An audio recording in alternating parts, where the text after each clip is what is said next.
বলছি দিদি আমাকে 2 টাকা ভিক্ষা দিন, আমি না 10 দিন ধরে কিছু খাইনি।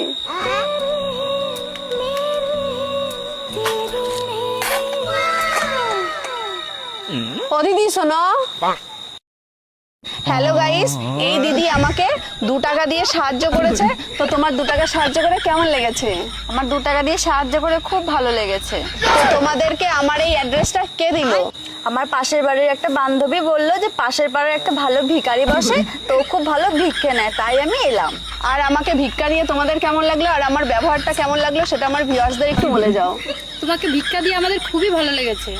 সো গাইস, তোমরাও এসো, এনাকে ভিক্ষা দাও। ইনি খুব ভালোভাবে ভিক্ষা নেয়। আমরা ওনাকে ভিক্ষা দিয়ে খুব খুশি। আর আমি কি তোমাদেরকে ভিক্ষার জন্য কোনো জোর জবরদস্তি করেছি? না না, তুমি আমাদেরকে কোনো জোর করোনি, আমি স্বইচ্ছায় তোমাকে ভিক্ষাটা দিয়েছি 2 টাকা। তো গাইস, তোমরা আমাকে এরকম স্বইচ্ছায় ভিক্ষা দিতে পারো, যা এখান থেকে পালা। তো গাইস, আমি কাউকে জোর জবরদস্তি করি না।